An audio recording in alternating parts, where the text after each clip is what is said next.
UAE विरुद्ध मुकाबला पर जसप्रीत बुमरा को नहीं वाकर यूनुस को बड़ बयान। नमस्कार दर्शक बंधु, आरंभ हो सारी एशिया कप 2025। यह एशिया कप्र प्रथम मैच रे अफगानिस्तान एवं हांगकांग मध्य मुकाबला होता बेले द्वितीय मुकाबला भारत एवं यूएई आमना सामना होते। यही मुकाबला भारत यूएई को 9 विकेट परास्त कर एशिया कप्रे निजर प्रथम विजय हासिल करिछि। भारत यह मैच रे दमदार विजय हासिल करिछि। टॉस जीति यूएई को प्रथम बैटिंग पर आमंत्रण करने पर यूएई को मात्र 57 रन ऑल आउट कर देइथिला भारतीय दल। जवाब रे भारत यह विजय लक्ष्य को मात्र 4.3 ओवर ही हासिल करनिथिला। भारत पक्षर ओपनिंग रे आसीथिबा धुआंधार बैट्समैन अभिषेक शर्मा आरंभ ही दमदार बैटिंग करथिले। से मात्र 16 बॉल ले 30 रन संग्रह कर आउट होइथिले। अन्यतम ओपनर शुभमन गिल 9 बॉल ले 20 रन कर अपराजित थिले। अभिषेक को आउट होगा पर अधिनायक सूर्यकुमार यादव मध्य 2टी बॉल ले 7 रन संग्रह कर अपराजित थिले। यूएई रे बैटिंग विपर्यय मुख्य भूमिका थिला भारतीय स्पिन जादूकर कुलदीप यादव एवं शिवम दुबेंकर। दुहे मिसी यूएई रो 7टी विकेट हाथी थिले। कुलदीप यादव मात्र 2.1 ओवर बोलिंग करी 4टी विकेट हाथी थिबा बेले शिवम दुबे मात्र 2 ओवर बोलिंग करी 4 रन दे 3टी विकेट हाथी थिले। अन्य मानक मध्य वरुण चक्रवर्ती, अक्षर पटेल एवं जसप्रीत बुमरा यथाक्रमे गोटे लेखाएं विकेट नहीं। यूएई इनिंग्स प्रथम विकेट बुमरा ही हाथी थे। बुमरा को दमदार यर्कर रे यूएई रो ओपनिंग बैट्समैन सरफू क्लीन बोल्ड होई पाविलियन फेरी। यूएई प्रथम ही भल आरंभ करथिला। 2 ओपनर भल आरंभ करिया परे सफल होइतिले।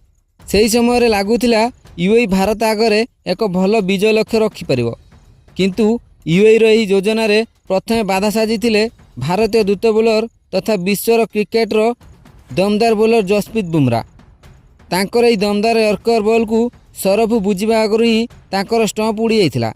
तेबे जसप्रीत बुमरा एही मैच रे मात्र गोटे विकेट नेबाकू नापसंद करचंती पाकिस्तान दलर पूर्वतन क्रिकेट लेजेंड वाकर यूनुस। तेबे वाकर यूनुस जसप्रीत बुमरा को एभली परफॉर्मेंस रे नाखुश होई जसप्रीत बुमरा को नहीं एक बहुत बड़ बयान देइथिले। तेबे वाकर यूनुस बुमरा को नहीं देइथिबा से बयान कौन ता जणाइबो वीडियो रे। किंतु या पूर्व आपण मैंने जदि जसप्रीत बुमरा को सतरे भल पाती ताले दयाकोरी वीडियो को लाइक कर दिंतु एवं भारत पाकिस्तान मैच रे भारतीय दल पक्षर किए सबुठु अधिक विकेट नेबे दयाकोरी निजर मूल्यवान मतामत कमेंट कर जणातु। तेबे आसंतु जानिबा संपूर्ण खबर। दर्शक बंधु, जसप्रीत बुमरा को नहीं वाकर यूनुस निजर मत देई कहिथिले जसप्रीत बुमरा को ठारू यह केबे आशा करा जाय नथिला। जसप्रीत बुमरा जे कि वर्तमान सारा विश्व रे जणे सुदक्ष बोलर।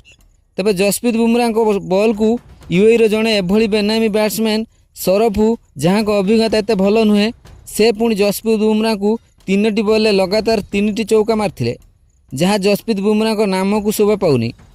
आम बेले जेते बेले वासिम आक्रम को नाम बहुत भल थिला, तांकर दबदबा थिला।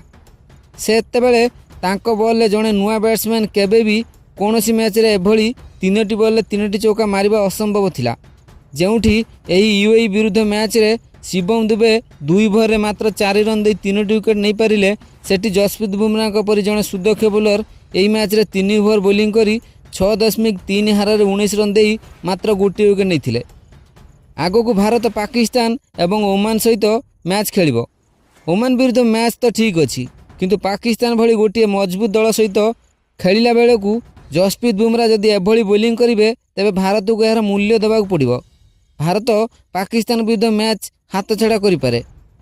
अवश्य भारत पाकिस्तान मध्य सब बेले संघर्षपूर्ण मुकाबला होता है, हेले एथर दल रे विराट कोहली एवं रोहित शर्मा को भली अभिज्ञ खेलाड़ी एठारे नाहांती, जे कि भारत को संकट रु उद्धार करी एही मैच रे विजयी करि परिबे। तेबे वाकर यूनुस को कहवा अनुसार जसप्रीत बुमरा कौन प्रभावशाली बोलिंग करि परिबेनी? निजर मूल्यवान मतामत दयाकोरी कमेंट कर जणातु।